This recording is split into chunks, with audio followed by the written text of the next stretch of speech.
Hey, welcome to Accidental Gods, to the podcast where we believe that another world is still possible and that together we can make it happen. I'm Amanda Scott, your host at this place on the web where art meets activism, politics meets philosophy, and science meets spirituality, all in the service of conscious evolution.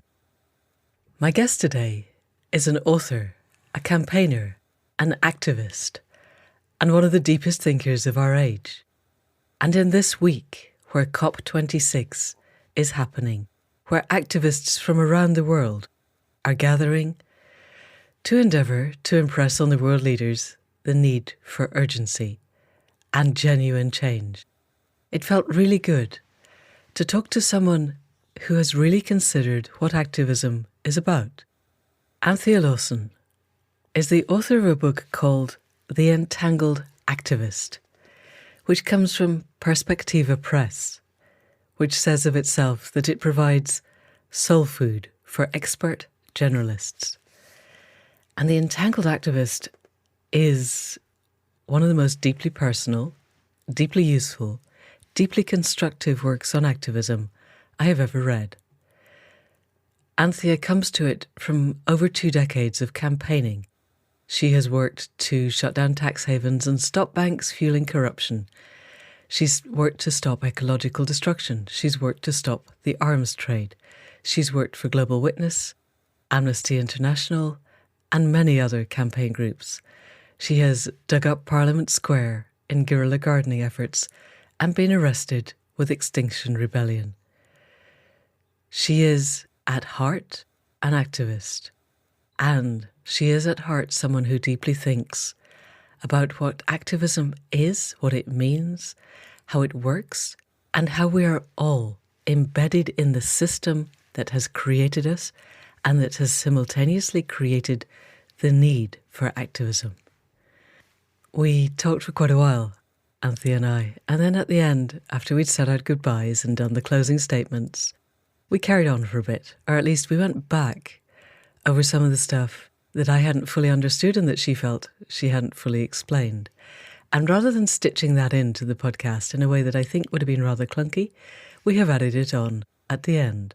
So for those of you who listen beyond the credits, who sit and watch beyond the credits in the cinema, there is the 10 minutes of bonus conversation about individualism and individuality and the differences between those. So here for our first bite, people of the podcast, please welcome Anthea Lawson. So Anthea Lawson, welcome to the Accidental Gods podcast. It's such a pleasure to have you here. How is life? Wherever you are you in London? I'm not. I'm in Devon. Oh, are you? Oh, lucky you. Where? On the edge of Dartmoor, and it was lovely on Dartmoor this weekend, and it's now Monday and it's raining. Yeah, well, it's better than the other way around. Yes. Quite often we get that. Yeah, and Dartmoor's a bit like Scotland. If you can see the hills, it's going to rain, and if you can't see the hills, it's already raining. Indeed. So yeah.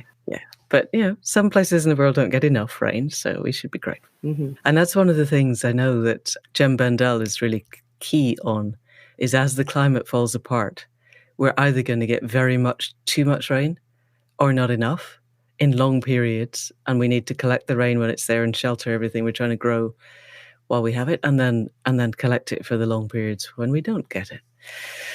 So, and Jem is one of the people you mention in your book, which I have reread recently after the first time and gleaned so much more in second reading than first reading, which is the mark of a really good book for me, is that it has layers and layers and layers, and each time you come back, you find something new. So, as an opener, can you tell us how you came to be the person that wrote a really inspiring book and a really, for me, it felt so intensely personal and so universal to any of us in the activist space. So tell us how the personal bits arose. Yeah, thank you. And thanks very much for having me on the podcast. I'm really grateful. So I trained as a journalist and I worked as a news reporter at the Times. And I became a professional campaigner after only a few years of working as a journalist. I think I'd gone into being a journalist with sort of very vague ideas about making a mark on the world and improving things somehow through my reporting. But it soon became clear that I wanted to be more involved in making change. I didn't want to be reporting on other people who were campaigning, which was what I was drawn towards. I was drawn towards reporting protest. Right.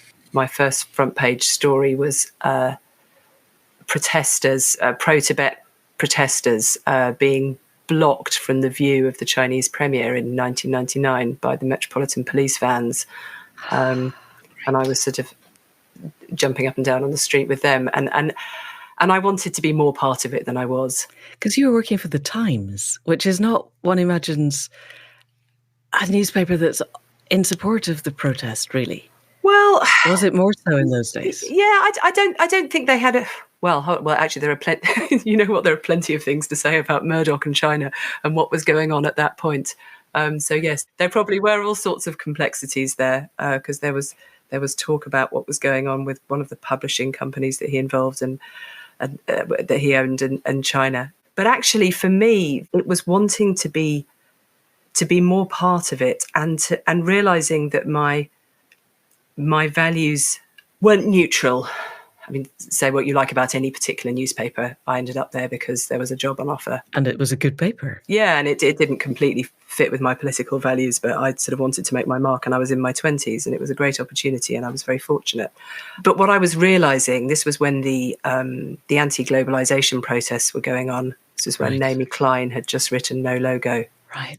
I was sort of tuning in. I'd studied history. I sort of knew what was going on in the world, sort of. I knew about inequality. I was developing a sense that I wanted to be working sort of not to perpetuate how things were. Mm. I could see that the world was being run for and by and on behalf of a very small proportion of its population, and I wanted to do something about that. I wasn't massively fussy about what it was at that point. I just wanted to do something that was towards justice and equality. Yeah. And so I found my way into working for professional campaigning organisations, NGOs, which I think from the 90s onwards were becoming more professionalised. And there were jobs going there for people probably from what we can now see very clearly from certain backgrounds, including my own. I'm a white middle-class woman with a university degree. And so I volunteered for a while and ended up doing a job doing arms trade research at Amnesty International. So I worked for 5 years for Amnesty and other organisations campaigning for controls on the arms trade. Wow. Look how well that went. Controls on the arms trade, as far as I can tell, don't exist. Did you manage to achieve things? Well, that's the thing. On paper, there are some. Yes, I worked for actually, this wasn't at Amnesty. I worked towards the ban on cluster munitions. You know, all of these, which are horrible bombs that drop small bomblets that then function as landmines. All of these things, there are holes in them because there, as with all forms of international agreement, there are countries that don't sign up. Right. Big countries that don't sign up, big users and producers don't sign up. And then I was working at Amnesty on the campaign for an arms trade treaty, which was and is a great idea. And it ended up happening long after I stopped working on it. A lot of people worked on it to control sales of weapons to governments who are using them against civilians. But no, that hasn't stopped the UK selling weapons that are used against civilians in Yemen. There's the Saudi, for instance. Yes, exactly. Yeah. There are plenty of examples. So I did that for 5 years and then felt that I didn't want to be looking at an issue that wasn't just about supply, it was also about demand. I wanted to kind of move to a different place on, what some people call the issue tree of where things are. And so I found myself working on economic justice, looking at tax havens and the role of banks in fueling conflict and corruption at an organisation called Global Witness that does investigations into the sort of nexus of natural resources and conflict and corruption and environmental devastation. Wow. And so I was looking at the way that banks facilitate corruption by accepting corrupt sources of money, at what oil companies are doing when they don't disclose who the payments are going to, at the secrecy in the tax havens. This is policy advocacy. So it's producing information that you put in front of policymakers. So I sort of wasn't doing my job if I didn't get things onto the front pages of newspapers. Right. And ideally, you don't just get it on the front page of The Guardian, which will like the story, you try and get it on the FT or The Economist, Right. and onto the BBC and so on.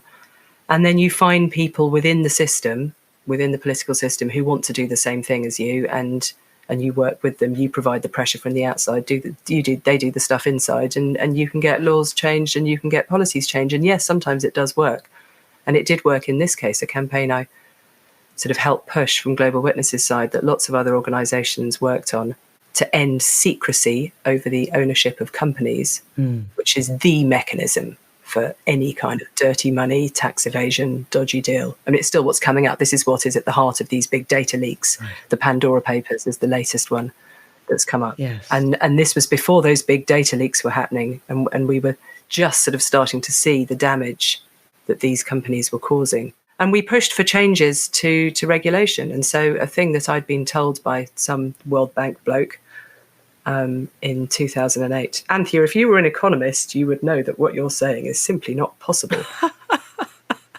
A few years later had become law in 80 countries. Oh, well done. Now, there are still, as you know, as these leaks prove, there are still massive problems with the system. It is not systemic. But as a making the point that this is one of the vulnerabilities, and starting to put some kind of provision in some jurisdictions that you need to disclose it. You know, the problem is then what you do with all that disclosed information. You know, it's a small change in something systemically problematic. Yes. The point is, in the terms of the work that I was doing, there were some successes. The problem was I was becoming uncomfortable.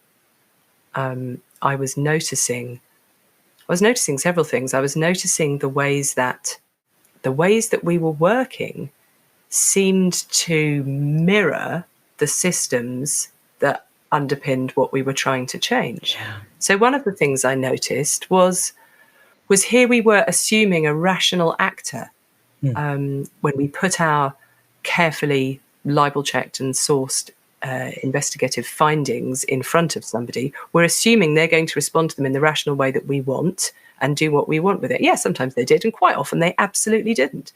Now, this is before the elections of 2016, Brexit, and for Trump, that sort of made completely clear to anyone who hadn't been tuned in at that point that we are not rational actors. But what was troubling? This was a few years before that. What was troubling me was noticing that, you know, the assumption of a rational actor is at the heart of Homo economicus, this, you know, we were arguing mistaken idea behind economics, that behind sort of mainstream economics, that we are just going to maximize the value in every given transaction rather than caring about what economics has cast as the externalities, like community and people and the natural environment and the things that matter. Yeah. Yes, exactly. And I was like, well, hold on. So I was curious why we were doing that. Then there was the more obvious one, the one that just sort of gets kind of accepted as baseline in a lot of organisations full of people trying to do good, which is that organisations full of people arguing for human rights and justice were treating people terribly.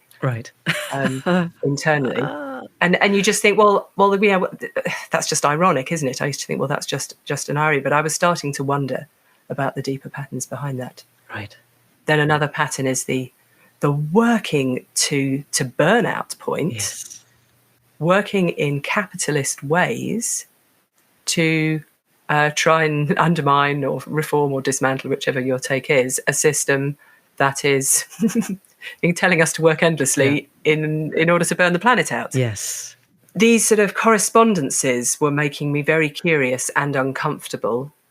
And then another thing that was happening was I was basically I was living in London at this point, because that's where the work was. Being in London, sort of like in and out of Parliament, in and out of places in the city, and travelling lots as well. I was running away at the weekends to climb mountains and swim in rivers and climb rock faces, as a way of equalising the pressure of the work. And something was happening to me in the wild. Right. Magic. I was sort of opening up another form of consciousness in myself, a kind of, you know, green, mossy consciousness, let's call it, rather than this kind of very pointy, angular, arguing, rational, get the work done. Yeah. Oh my God, what happened to footnote 253 in the French version of that report? What's the libel lawyer saying? Oh. And of course we can do both, but I was bringing only one of them to my work. Right. And it was leaving me feeling full of migraines and not well and not whole in the broadest sense to be bringing only that side of myself to the work. And then the other consequence of my sort of opening up to a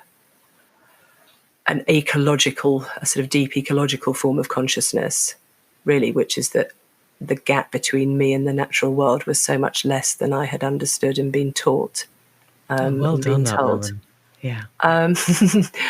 Was making me really ask questions about the actual work I was doing and whether it was enough to be trying to change some of the laws of a fundamentally damaging system. And it no longer felt enough to be trying to reform certain aspects of a capitalist system to make it behave less badly and be a bit less damaging. I mean, this was 10 years ago. Yes, exactly 10 years ago that these feelings were first sort of making themselves apparent. And obviously the narrative around climate emergency wasn't there at that point. Certainly in the circles I was in, and certainly sort of mainstream, we were all painfully aware of it. And so when I came across writings, the first issue of Dark Mountain was one of the things that sort of woke me up a bit to what had sort of been there but disavowed, didn't really want to go there. That combined with this kind of sense of ecological consciousness, I didn't feel I could carry on doing it. Now, I wasn't aware at that point of, I mean, this is why I want to sort of caveat this slightly, because I'm not saying that everyone who's doing any work like that should not be doing it. You know, like there is such a thing as movement ecology. There is, you know, if we look at Joanna Macy's 3 pillars, yeah, I find that really helpful. It's like, hold on, well, that's the holding actions. Sometimes there's stuff we got to say no to. Yes. And you can slow down the destruction enough to give space for the systems design and Exactly. the critical thinking of consciousness to happen. But at that point, for me, it felt right to stop doing that for a bit, because I wanted to look at these deeper questions that really came under Joanna Macy's 3rd pillar of the sort of consciousness shift. I was very drawn towards that. And so I suppose that's where the research came from. I wanted then to talk with other activists and see how they were feeling. Were they feeling the same? I was feeling that something was missing, something that at that point I was calling the inner life of activism. And I wanted to talk to other people and find out if they felt the same. So that's where the research for the book started. And of course, you had so much experience in doing really, really solid research by then. You know, if you were worrying about footnote 225 in the French version, you were very good, I think, at bringing together very disparate ideas and creating of them something coherent, which is what you've done, I think, with Entangled Activists. You've really spread your net very wide in terms of the kinds of input that you've drawn from. It seems to me. You've spoken to a lot of different people. Yeah, so I started making lists of the kind of concepts that people were coming up with and the issues that they were coming up with. And certain themes started to recur. Themes like individualism and carrying it all on your own shoulders. Yes. And sacrifice. Sacrifice and saviorism and status. Yeah. And so I sort of looked deeper into some of those and where they might be coming from. But the form that the book later took was I wanted to try and find a way to think about how these things that we're entangled in, once that became clear, that was the frame, how they relate to each other. So we are entangled in the stories of our culture. Those obviously affect us. But we're also entangled in the power structures that are, and in our relationship to them. And this is where my sort of initial sort of idea that, hey, we, and I wasn't differentiating the we when I first began. I I was centering my own we, as indeed it turns out the type of campaigning I'd always done had been doing. And that's where it sort of got much more critical and much deeper, because when I was talking to people who'd been doing work like I had, professionalised NGO campaigning, and so they were people quite often from a similar background to me. They were white and they were middle class and they had a university education, because that's who ends up working in a lot of those organisations a lot of the time.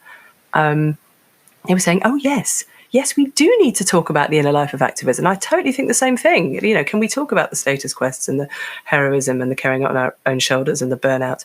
And then when I was talking to people who were not from the same background and had not been doing the same kind of campaigning, and particularly people who, in whatever way, had been campaigning on the basis of their own experience of the problem they were working on, they were fighting for the conditions of their own life rather than intervening to help on behalf of somebody else. So saviorism went out the window at that point. Yeah, they were like, well, yeah, I mean, you're not wrong. Of course we need to look at the inner life of campaigning.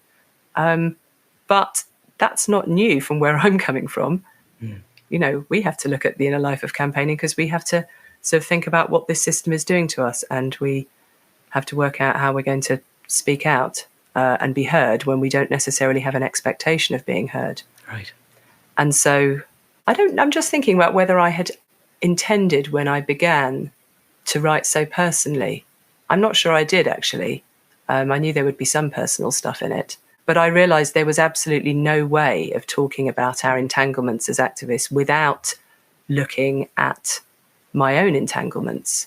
Otherwise, I would be operating from that undifferentiated, unspecific we that has a shit ton of assumptions in it. Yes. And the whole point was to unpack and dismantle those assumptions and that centering of my particular we. So can we unpick a few of those assumptions? The stories that undermine but also underpin our current system, because it seems to me that differentiating the we is essential. But in the end, it is the white middle-class university-educated stories and power structures that are destroying the world. Mm-hmm. It's not the stories and the power structures of the Yanomami. We are the people inflicting on them our stories and power structures without listening. And so they are the ones that need the most unpicking, I would say. Yes. So for you, are there some key stories and power structures that began to become apparent when you were able to step back and stop living as entangled within them? Yes. Wow, hold on, you just said two things there. Step back and stop living as entangled. I was stepping back. I don't know if I'm any less entangled. It's so funny it's so funny when I'm talking about this, because sometimes people say, right, so how do we disentangle ourselves? Okay, I'm an entangled activist. How do I disentangle myself? I'm not sure we can. Right. Okay, that's a bigger question. Yes. It's about acknowledging it. It's about acknowledging where we're starting, and we can come more to that in a bit. It's about acknowledging where we're coming from. And it doesn't sound like much, but I think actually it makes a really fundamental difference, because it is acknowledging, in the case of those who've been operating from privilege, it's acknowledging the fact that you have been putting yourself at the centre in totally unacknowledged ways. And that can change how you then approach what you're doing. So I think, let's think of some examples to pull out. So I think the individualism is a big one. And looking at this leads to various paradoxes. There's no sort of straight linear sort of answers in going down these rabbit holes. Because look, we are using, for example, the basic premises of human rights thinking, which is based on the idea of an individual with inalienable human rights. Yes. So great. That's a useful framework to campaign against oppression of many kinds. However, also behind the idea of the individual, let's look at where it comes from. So it comes from Enlightenment thinking, and it's bound up inextricably, I think, with the putting ourselves as the subject and somebody else as object. You know, that kind of subject-object thinking that is also behind the scientific revolution. You know, this is us as a subject who is able to know And this is what I started to see. This, I had to start getting into some sort of decolonial thinking and reading to try and make some sense of what felt so problematic about this correspondence of like, well, why is it a problem if we're as activists we are sort of taking things from individualism? When you combine it with what was happening at the same time, which was coloniality, that idea of the individual and the individual being the one who knows, what was happening in colonial times. It was this we know about the cultures that are being colonized. It's we know what is. We're the one that knows. But is that so? I would really like to unpick this, because that strikes me as that's kind of white supremacy, and it's giving superiority to whatever is the current dominant thinking state at that time. So if we look at white settlers moving to North America, they've got a kind of Christian moving towards Enlightenment thinking that then, everyone else is a pagan savage, and what they think and what they believe doesn't matter. It's not necessarily individual. It's just our ethos wins over your ethos, which has been happening, with every invasion since the Romans and before. Is that individualism, or is that just supremacy of the people with the biggest guns? I think it's both, and I think it's that they're tied together. I think their emergence at the same time is what ties them, and so you have the individual subject becomes the one who knows, and it gets caught up. And so what happens when we're unthinkingly coming from this perspective to try and help, is that we right, you're smiling because it's like the whole premise of it is really interesting, isn't it? Yeah. White man's burden. Hey, we're going to come and solve the problems for who all are we? Like people. we've caused a bunch of problems, and we're going to put ourselves in the situation where we say we're the one that can do something about this, and that it's the dynamic that I'm interested in, because the dynamic of a lot of the development industry. I mean, I know these organisations, they're really, really grappling with this at the moment. There's a lot of talk about how they can decolonise themselves, but the whole structure of it is sort of baked in. And there are lots of organisations are looking at their structure, like, how much power does the head office have? Where is the head office? Can you put the head office in one of the countries that's, the recipient of the money? Who has the power over the money? Who has the budgeting decisions? Who's speaking to where the funding's coming from? How are you allocating the costs? All of these are really, really live discussions in those organizations. And in parallel, what is happening is the interpersonal dynamics in the organizations, where there are constant complaints coming out of those organizations by minoritized people who are saying, no, this dynamic is still going on in what is happening personally. Right. And so something is happening there, isn't it? Like the structure, as a structure, they're aware of what's going on, but the structure is maintaining. Yeah, it's running through the people. Yeah. And this is why the frame of entanglement felt so powerful to me. And I was hearing it from different people and picking it up in like lots of academic literature that I was looking at in trying to find ways of thinking to look at our activist entanglements was talking about entanglement. And it's powerful because it seems to be able to encompass what is going on sort of both structurally and what is going on within us, when the power that we're trying to change in the structures and the systems is still manifesting through us and through our ways of being, despite best intentions. And so in the book, you come to what I read as basically we all haven't done enough therapy. And it may be that we could never do enough therapy because we would have to spend our entire lives in therapy in order to solve this. And that is an exaggeration. But it did seem that techniques of self-awareness, the kind of social technologies that we're sort of evolving on the fly as we try and address these issues, are at the heart of helping us to disentangle. Is that a fair reading? What, that we all need to go and get a lot more therapy and then it would probably be okay? Well, not that it would probably be okay, but at least it would take us a step to understanding the intricacies and depth and embodiedness of the problem. Yeah. I mean, of course, probably we'd all benefit from lots of therapy, wouldn't we? It often works. But we have to look at the reality of the situation. Therapy is largely not available unless you can pay for it. It's another privilege. You have to have the time and the money.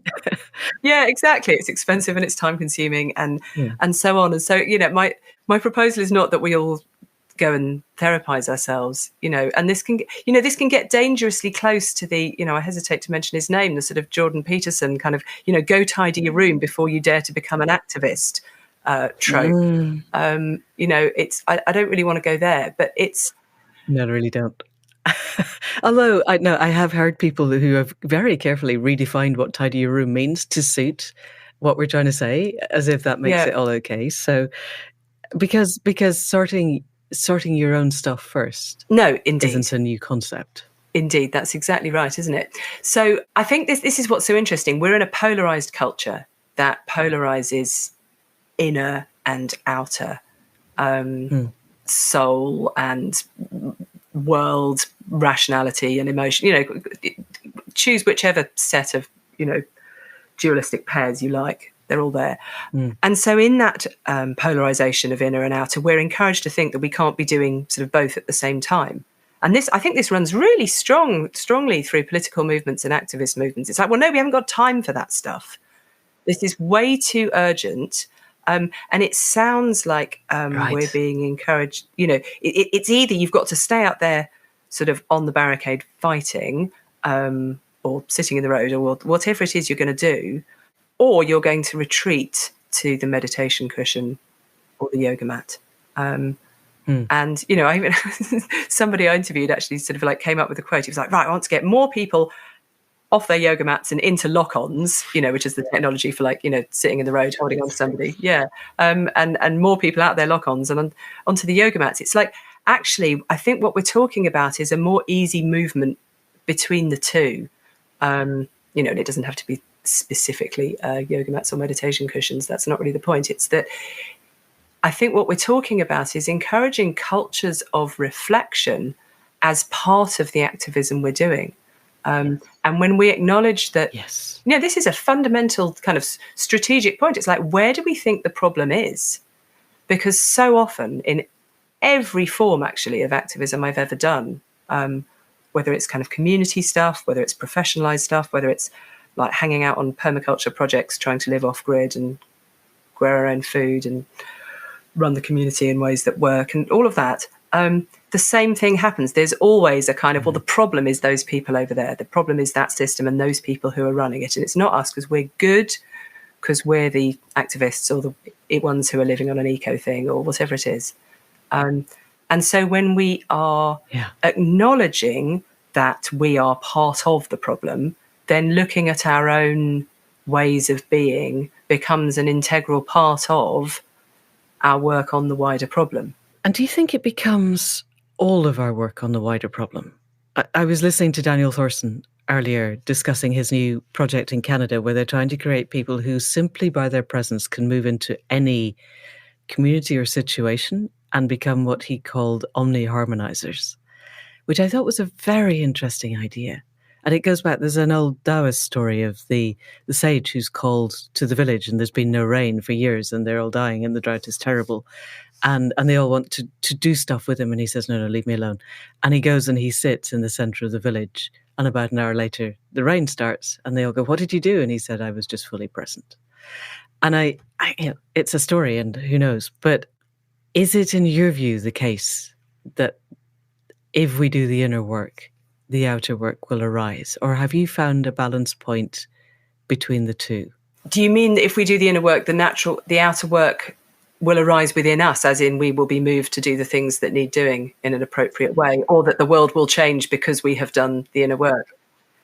I mean that in and of itself, the consciousness shift that happens if we do the inner work right, and whatever right means, because that in itself is a value judgment, that in itself is a whole separate question. But if the inner work arises out of our, let's say, connectivity to the all that is, connectivity to the web of life, and the ability then to become part of something greater, which for me is my interpretation of letting go of the individualism that shuts me off from the all that is.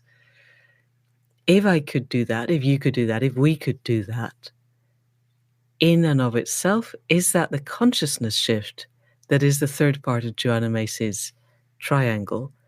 And do the ripples cascading out from that create the change that we need? Yeah, this is the question, isn't it? I've been in so many conversations about this. And again, it's like, who's doing this? If we're talking about we, people who are doing activism from various perspectives and from various experiences, if we are doing that, then yes, that is part of the change that is needed.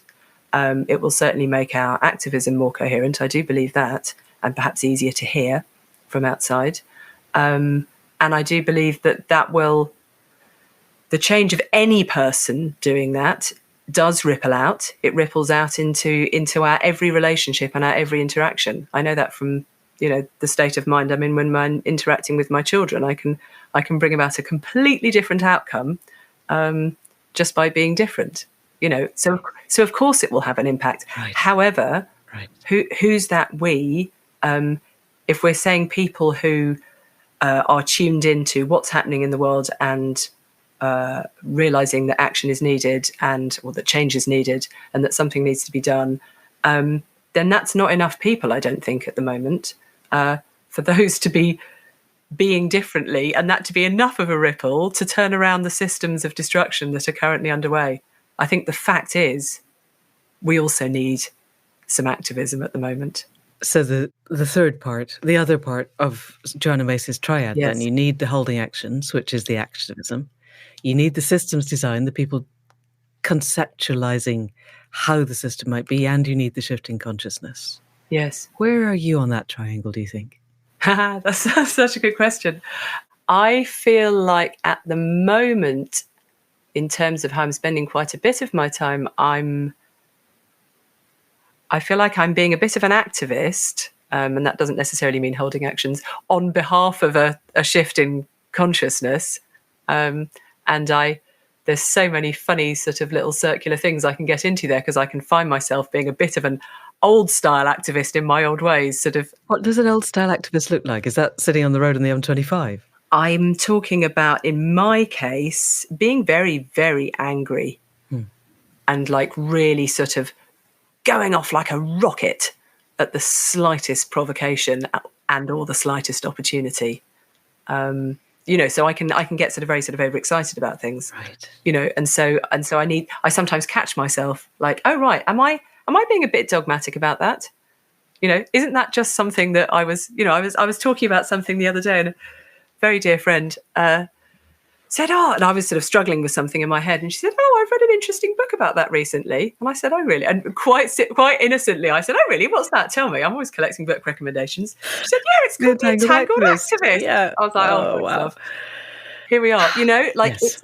It's ongoing. I'm entangled too, and I'm particularly entangled in the ways of being that I was sort of taught and raised and conditioned in. Yes. Which is going at it like a rocket, working to burn out. That's my pattern. It's not unusual. It's also not everyone's pattern.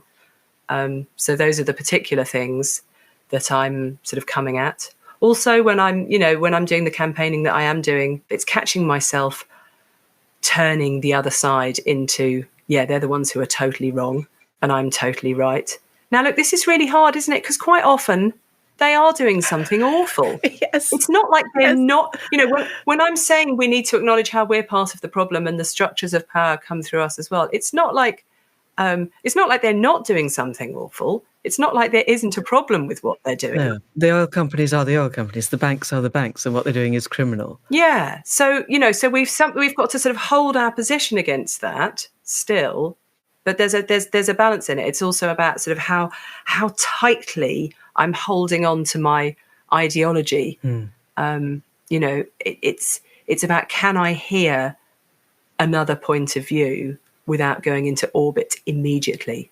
It's hard. And I used to think that if I wasn't going into orbit immediately, then I wasn't caring enough. Oh, because caring and orbit are self-reinforcing, right? Yes, exactly. And that's the mechanism. And anyone who wasn't sort of being as intense about it as I was, like verbally violent sometimes, frankly, I'd get really full on, obviously didn't care enough. And so what I've started noticing through doing this writing and research and thinking is I notice other people doing activism and campaigning of various kinds who are extremely powerful. They carry great authority in their very way of being, and people listen and they have an impact, but they're not operating in that kind of loud, it's sort of metaphorically as well as just sort of specifically decibels. How are they operating then? They seem more in contact with the ground, Right. is the best way I can describe it. Because there's an authority that comes from that sense of authenticity and integrity that touches people beyond the raging words. Yes? Yes. And it's not just about the content of the words. It's about what's fueling them, what's funding them. Yeah. So the Dalai Lama, for instance, as a kind of Right. uber example, is someone who doesn't have to rage. Exactly. And there are a few uber examples, that we can point to, sort of shared sort of touchstones for that way of being. But actually they're around and about as well, Yeah. They're in the community, they're around. Yes. But I've found I've had to sort of broaden my perceptions of what successful activism or campaigning is in order to notice the ways in which they're also making an impact. And this is one of the other entanglements. We're all caught up in the status that we're supposed to have for our kind of personal projects and the things that we're doing. And so certainly in the kind of work I was doing that's funded, there's all these organizations competing for funding. Mm. Now the last 10 years, add social, which wasn't the case when I first started out, but add social media to that, where, we've got to be on promoting our sort of entrepreneur self. There's a whole load of status stuff there. And I look really deep into the research about, is that avoidable? Is that just kind of shitty capitalist culture that makes us kind of status? Or is it intrinsic to the kind of hardwiring of who we are? Yeah, I think there is some of it in who we are from what I can see. That's the David Oliver concept, that we have Paleolithic software with medieval firmware of the institutions around us and the technology of gods, and this is not a good combination. Yes, that's exactly it. And the Paleolithic software is, I think, the way, for me, is where the consciousness shift needs to happen, because our amygdalas are growing bigger and we are easier to trigger whatever side we are of the multiple polarities of our world. There's pretty good MRI evidence that our amygdalas are just bigger, and therefore they are more likely to react. And unless we've done a lot of sitting on the cushion or its equivalent, so that we watch our own responses rather than being entangled in them, then it's very hard to find the internal space to get to the grounding, to not simply react to stuff, I would imagine. It seems to me that the QAnon or the alt-right or the whatever other side of the current political polarity also think they're the good people, and that not enough people get it, and that not enough people care. Just they're caring and getting other stuff. So there's quite a lot of people who get that the system is wrong. It's just that our diagnosis of the wrongness and our ability to define how we could shift it are poles apart. It seems to me that where you got to by the end of the book was, we need total systemic change, which isn't surprising because that's kind of obvious. I'm really interested in where you've gone since, because any book is in and of itself a time capsule of where we were at when we were writing it, which is an amount of time before it was published. Where is Anthea Lawson of Entangled Activist now? I think the bit of this story that has grabbed me most and that I want to look into more, and I'm starting to think about how to investigate more, is where I got to towards the end. And this was at the prompting of campaigners who I was interviewing, who are also psychotherapeutically trained or or otherwise trauma literate. And they were pointing out that the deepest level at which we are sort of ensnared in the system, and the deepest level at which the system is replicating itself through us.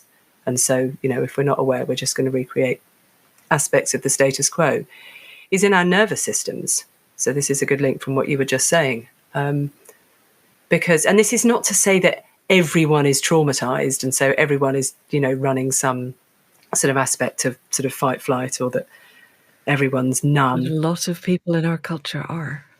Well, exactly. A lot of people are. And it's become enough that it's become a cultural pattern. And this comes back to I'm very, very interested now in following the threads of what white middle class, upper class, but middle class for most people, what it does to our sort of embodied experience of being, and what that looks like. Because I was it seemed to make so much intuitive sense when people were pointing out. So Sophie Banks, who I quote in the book, points out that the way that she sees campaigners operating, it maps onto the patterns of trauma as taken on by the culture.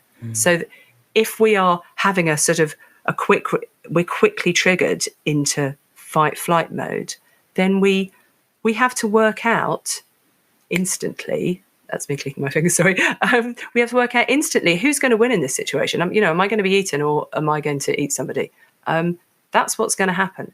And so those patterns are coming through us in our power dynamics, in how we're interacting.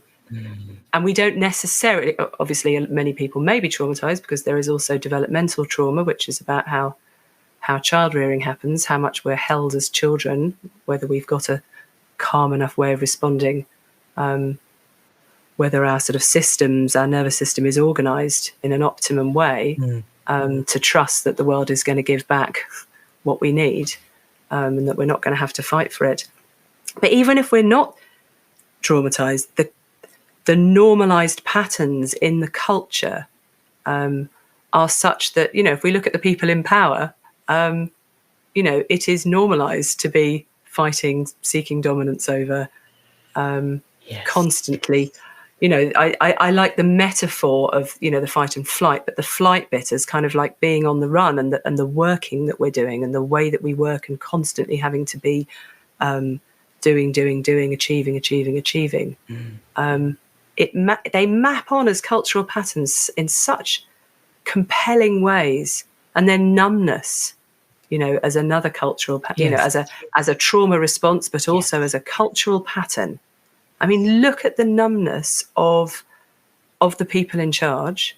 Look at the numbness then in parallel, and this is uncomfortable, of even the privileged people, let's say the white middle class people, but not always in organisation, as in it might be more complex than that. It's not that they're not.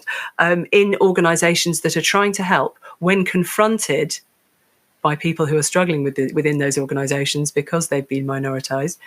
And look at the discomfort when you're being confronted with your own racism or your own patriarchy or whatever it is.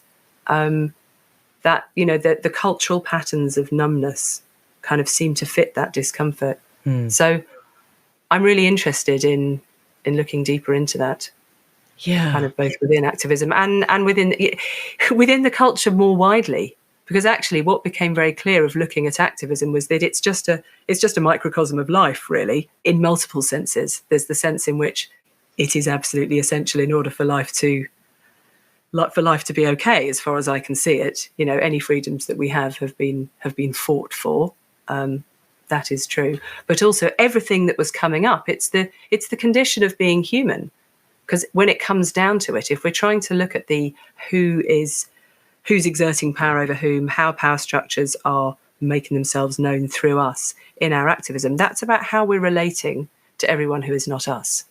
And that is the business of being human. Yes, it's the business of being human in the current world. I have a whole cascading series of questions about this, because it seems to me the business of being human in our current broken paradigm. Because if we go back far enough, or if we look at the unbroken, the small fragments of unbroken cultures that remain. So basically the forager-hunter concept of civilization. We get back to a place where individuals were known. Tribes were small. The Dunbar number was the Dunbar number. Tribes were probably 40 or 50 people. Everybody knew everybody else. We were all part of a greater whole, but the tribal shaman was the tribal shaman. We weren't trying to pretend that everybody could be the shaman, or the good hunters are the good hunters. Or, there was individuality, and yet there was collective responsibility. I am fairly certain that the levels of cultural trauma that exist now didn't exist then. I'm really pulled by one of my teachers, Elliot Cowan, who worked with a Weechal medicine healer who's dead now, but he was called Dunlupe. And Elliot tells of the time he brought Dunlupe to Los Angeles. He'd never left his village before. And Elliot said when he was young, he used to remember Star Trek, and he wanted to be the person who took the alien to Earth. Look here, this is a building, and this is a functioning tap. And it was just like that. He said he left Dunlupe in his hotel room with the light on, and when he came back in the morning, the light was still on because Dunlupe didn't know what a light switch was and didn't know how to switch the lights off. So he was really bringing him to an alien culture. And at that point, Elliot was Dunlupe's senior apprentice because all the young Weechal people were going off learning to be engineers and doctors and chemists and how to destroy the planet and become cut off from everything. And Elliot was really trying to learn. And he said of an evening, they would sit and be together, and Dunlupe would basically say, there is nothing that I cannot heal. Anything now, I can heal it. I've got to that, and I want you to get to that too. And after half an hour walking around Los Angeles, Dunlupe said, I could not heal a single one of these people, and they are all broken. You have to take me away from here, and you have to stop living here because it will break you too. And I thought it's as close as we get from someone from our white British ancestral past coming to look at our current culture and getting to that square-eyed bit of, fuck, everybody is broken. It's just the only question is the degree to which they're expressing their brokenness and projecting it out and damaging the people around them. So I think it's a part of who we are, and how to disentangle ourselves from that. This is for me what's woven through the book, and it comes again and again. I find when activists come up against people who are trying to find good reasons to tell them they're wrong, which is, you drove here. And therefore that completely invalidates everything that you're trying to do because you used a car. And it's like, yeah, well, it would have taken me 6 weeks to walk.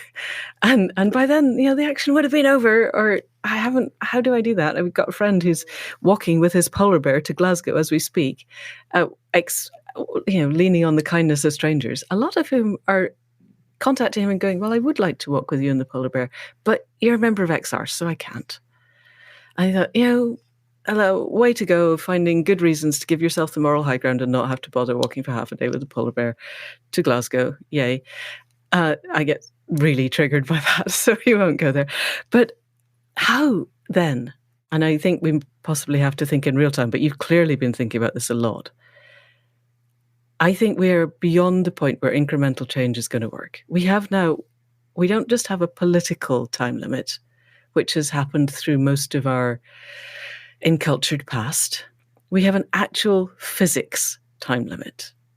I read a paper from the Roslin Institute the other day about the oceans and began to understand in ways that I hadn't before the extent to which the seas, the functioning ecosystem of most of the mass of the planet, is what's keeping us stable. And it's racing to tipping points. If we don't stop the chemical and microplastic pollutions of the oceans within the decade, we are toast. And I don't see the activism around me being enough to stop that. We have to change the economic system. We have to change the political system. And both of those are very firmly entrenched in systems that are not amenable to the radical kind of change that we need.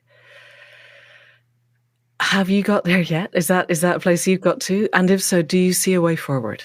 Yeah, I come up against that place every time I think about it. And I can veer from completely depressed and sort of feeling that whatever we might do is not going to be enough against that physics deadline, or the biological deadline, whichever way we want to look at it. And moments when I don't feel like that, and I feel like whatever we do is definitely worth it. And I then sort of, because I ask lots of questions of myself, I then think, well, is it just the disavowal side of me that's sort of saying that it is worth it and so on? But actually, do you know what?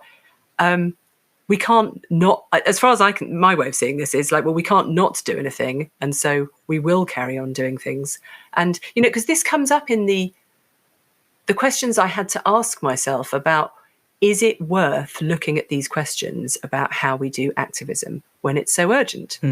Because it's precisely the urgency of any kind of activism, but particularly what you're raising here, that makes it very easy that for years I didn't want to look at this, because it's like, well, obviously we've just got to crack on. And that's what happens in so many movements. It's like, well, we can't look at that stuff because this is just too urgent. Meanwhile, people are sort of destroying each other. Burnout rates are very, very high. People can't stay on it because of the toxic environments in which they're doing, the toxic interpersonal environments in which they're doing the work. So I suppose one quite instrumental way of looking at this is, well, you know, if we are actually looking at how we do stuff, if it enables people to work without the level of burnout that you get when you're totally attaching your own status to a good outcome, and if it enables people to work, you know, without finishing each other off in sort of bad behavior and toxicity, then great, we'll have more activists at it for the long run. Also, if we can speak in ways that are not so righteousness inducing, that don't leave people feeling so put off by what they hear as the righteousness in our we're right and you're wrong, you know, the reactions to X are a very interesting one. Of course, that's defence. You know, there's plenty of climate psychology that has anatomized precisely how those defences work. But actually, it does also make a difference. And so I'm curious about what difference it can make to speak from a less kind of polarising, you're the bastards over there, we're not way. But I think there's something deeper underpinning it as well, about this question about the urgency, which is, you know, when we ask the question, oh, well, is it worth doing this because is it worth looking at our inner lives and what kind of people we are when everything is so urgent? It's suggesting that we know what is the most important task to do. It's back in sort of centering us as the knower who makes a decision and says, well, this is my campaign strategy. We're going to do this. All right. And that's going to sort it out. You know, what if we don't know, actually? What if at any stage we are actually doing the best we can, whether that's sitting in front of cars or protesting outside buildings or phoning up your MP 3 times a week until they're so annoyed with you that you actually have a conversation with them? You know, what? Does that work? I've tried. Never got to the conversation bit. I've had some very interesting conversations with my MP, and that's definitely for another time. Yeah, so whatever it is that we're doing, the thing is, the work is going to need doing, whatever stage we're at, whatever stage of adaptation. And I do believe we are now in a time of, you know, whatever we can prevent, we are lessening the impact of what is coming. But there is some adaptation coming anyway. You know, so the debate is about, you know, what proportion of it is stopping things happening, what proportion of it is adaptation. You know, that's a whole discussion. You might need to unpick adaptation for people who aren't familiar with the phrase. Yeah, so adaptation is the idea that some form of irreversible change is going to happen anyway. And so we need to adapt to that. That there are things going, you know, even if we could hold emissions at a certain level, there's a certain amount of change that is already baked in. Already happening. Yeah, already happening, and already going to happen more and going to increase. And so we already need to think about adaptation. The thing is, there's no point we're going to reach in whatever scenario you subscribe to, and people have different views on how much of, you know, how far into adaptation we are. But there's no point we're going to reach where we can say, oh, you know what? We've done all the work we need to do to stabilise the climate, get a sort of humane justice system in, get a better way of dealing with policing and borders and everything else. And now we can look at how we deal with each other. Yeah. Yes. It's a full separation because it's precisely the how we're dealing with each other that is at the heart of all of those things. Yeah. And they're completely interwoven just in the how we're doing it. Yes. And once I started seeing it like that, I was like, well, okay, you know what?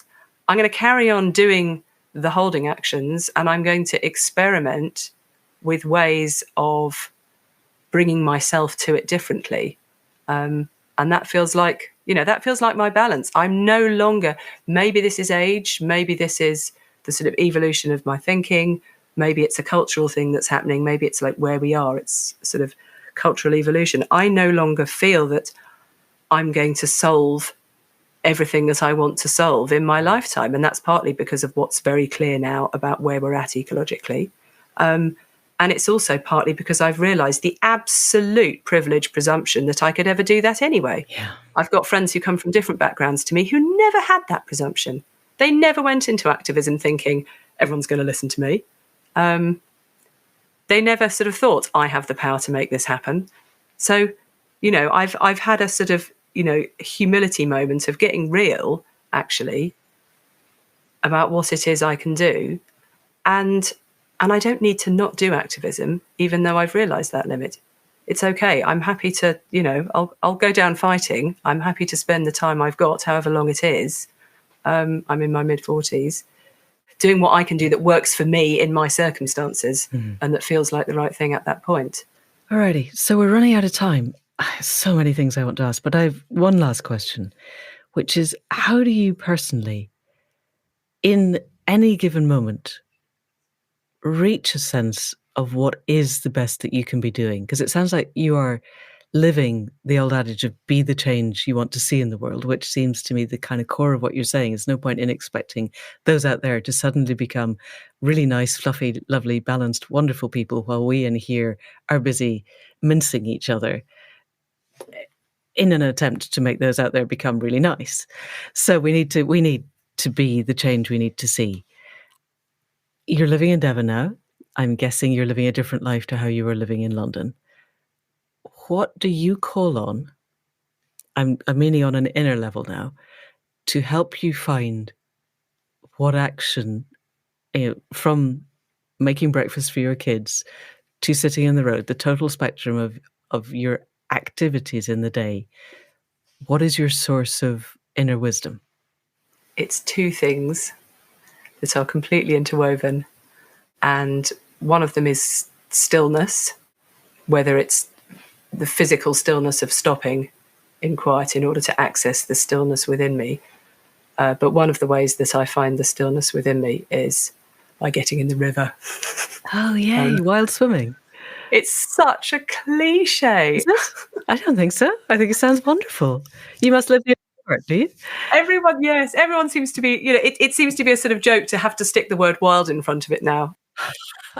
Well, because that's different to swimming in chlorine in lanes with 20 other people. It really is. It is. I used to get really bad lane rage because there's always, I'm afraid it's always a chap who doesn't like being overtaken by women. Yeah. Women don't seem to mind being overtaken by women.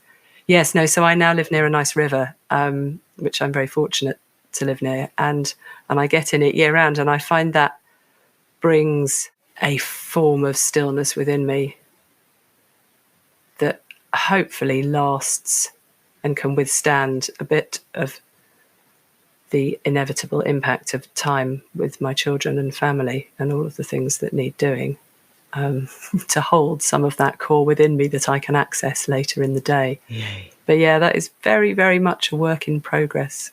I don't want to claim to have found any good answers there. That's what's working right now.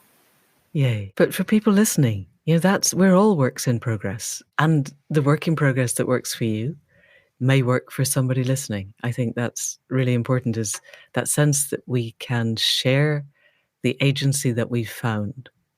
Because I hear you that deciding that we can solve the problems is I think too far, but that doesn't stop us feeling that we have a sense of agency within our own lives, I think. And that if Yes, absolutely. finding stillness gives us a sense of how to direct that agency, then that's a really valuable endpoint to leave people with.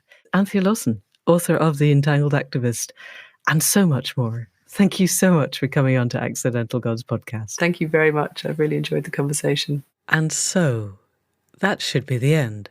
But actually, it isn't. Because as soon as we stopped recording, Anthea said, you know what, I'm not sure I explained individuality right. And I thought, nope, I still don't understand it, and it still makes me deeply uncomfortable. And we really should be exploring the deeply uncomfortable bits.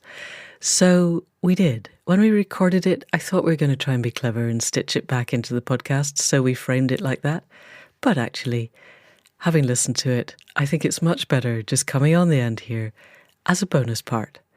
So, for those of you who stuck around this long, here we go. Me and Anthea riffing on individuality.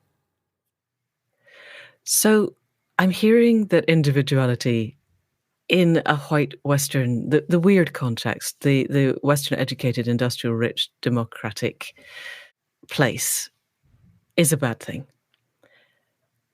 And I struggle with that a lot because I grew up in a small village community in southwest Scotland, quite Presbyterian.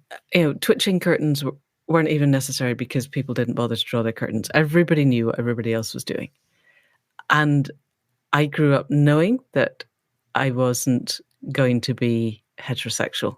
From as soon as I knew what sexuality was, like age 7, I knew I wasn't going to fit into this community. And at the moment when anyone else in the community knew that, I was toast, as far as that community was concerned. And yet, then later, growing up, reading more of what I would consider to be whole communities, and particularly the Native North American, just because that's where we've got the most writing from, or at least the most writing that I was able to access, we know that sexuality, gender identity, role identities were not fixed in those ways. That if a woman wanted to be a hunter instead of planting beans, or she wanted to be a warrior, there was a very famous woman warrior, I think Blue Soldier woman, who went to battle, and her uncle said, "But women don't fight." And she said, "I'm a woman and I fight, therefore they do." And she rode into battle and she would lift her skirts 3 times as she rode to the enemy so they could see she was a woman. And it was unusual enough that that was something that you did. But still, there was a sense that individuality actually was at the core of keeping the tribe whole. So can you unpick that for me? Yeah, I think there's a thing that's about us fulfilling our uniqueness as our individual selves, which is part of what you're speaking about here, in that we're all going to have our own way of being, and that all those individual ways of being will create a community. And obviously in communities where very narrow ways of understanding what you're allowed to be is the norm, then that becomes problematic for people that don't fit in. And so the sort of modern Western idea of individualism, has got a lot going for it in that context, because you can go off somewhere else and be yourself. And a lot of us do that in different ways, from family and community. I think what I'm talking about in the context of activism is some of it is the thinking we have to do all of the job ourselves. It's this kind of sacrificial thing of carrying all of the weight on our own shoulders and not truly seeing how much we could do in community with others if we weren't seeing it as our own task that we have to stick our own name on and label, "Oh, I did that. Look, I did a TED talk. I've done that."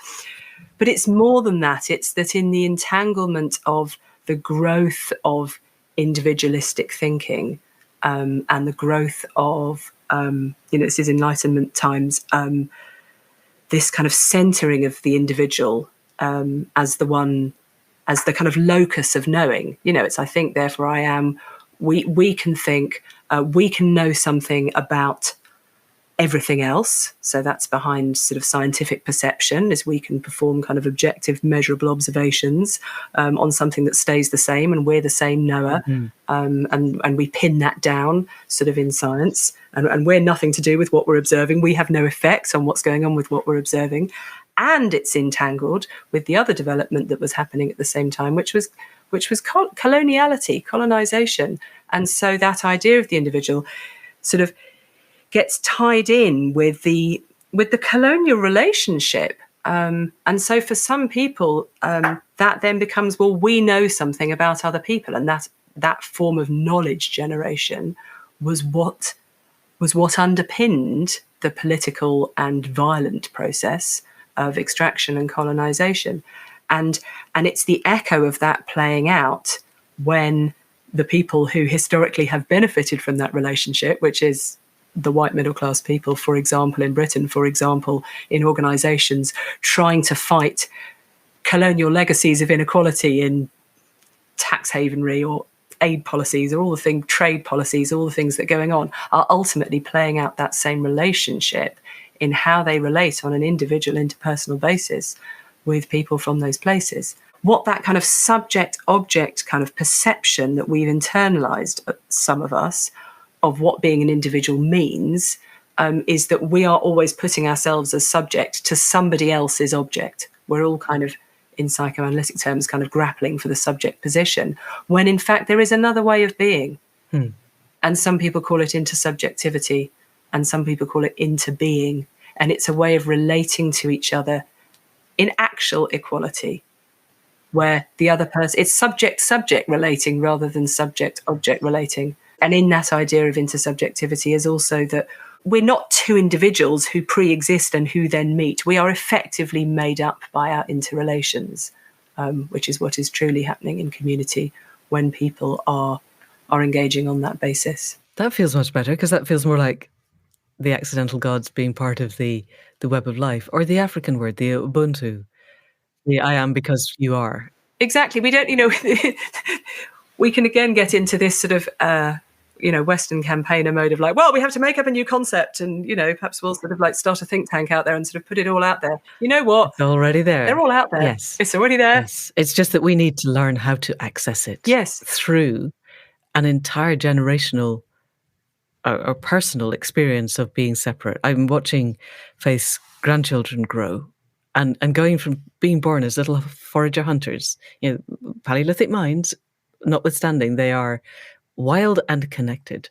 And the domestication process of being rewarded for being the one who did X. It's not a TED talk because there's 6, but Faith's eldest grandson, the 6-year-old, wrote a book the other day. And we are all, obviously, he was 6. He sat down and wrote a book, and now he's sending it to me because I'm the book writer. And he wants me to tell him it's wonderful. And I will tell him it's wonderful. And it will be wonderful because the 6-year-old has written a book. But I'm also aware that in the doing of that, we are reinforcing you just achieved something amazing. Now you have to go on and achieve something more amazing, because what you want is the feedback and the dopamine and the oxytocin and the serotonin and all the stuff that you get for that little bit of, God, yes, you were wonderful. And that what you are in your very being can start to feel like it's not enough when you get used to that hit of the, oh, look what you've done. Yeah. It's so hard. Yeah. And the disentangling that when it is integral to everything that has been us, at least from the Roman invasion. I'm doing a set of talks for Ubiquity University on we are waking up from the post-Roman nightmare. But it probably wasn't even, the Romans didn't invent it. They just spread it very effectively because they were very good at it. So we're actually waking up maybe from the agrarian revolution nightmare. How do we unpick 10,000 years of cultural conditioning in a decade? We're not going to unpick it in a decade, but one way I like to think I like to think about it is that we're capable of at least two ways of being as humans. We are capable of relating and functioning in a sort of domination mode. We are capable of functioning and relating in a collaborative mode. Now, of course, we have set up the structures, and historically they have been reinforced by, you've just alluded to some of the history there, and put into the processes of power. But we are still capable in our being of orienting ourselves, of at least setting the target towards the more collaborative way of being. And that is it for another week. Definitely it. Finished and over. No more bonus parts. Thank you so much to Anthea for all that she has explored, for the depth of her own personal journey that brings to us the understanding of our own entanglement, our own complicity, and yet our own need for this system. We can't escape it. That's the thing that is so clear to me after this conversation. We are the system. The system is us, trying to stand outside it and change it is never going to work. As Gandhi is supposed to have said, and very possibly did, we need to be the change that we need to see in the world. And that means we need to be the new system. And I'm not sure what that looks like or what it feels like. It is kind of what the new book is about. So I hope by the time I've finished it that I will have more of an idea and be able to share it. But in the meantime, for those of you listening, finding out what it means for you to be the change that you need to see in the world is, I think, the single most useful and important thing that we can do now. So that's your mission for this week. Head off out and work out what that is. And in the meantime, we will be back next week with another conversation. Thanks to Cara C, as ever, for the music at the head and foot and for the sound production. Thanks to Faith Tilleray for the website and the tech. You can find us at accidentalgods.life with the show notes, the links, other podcasts, the transcripts, the membership programs, and the various events. And if you know of anybody else who would like to be part of the generative dance of the world, please do send them this link. And that's it for now. Thank you for being there. Take care, and goodbye.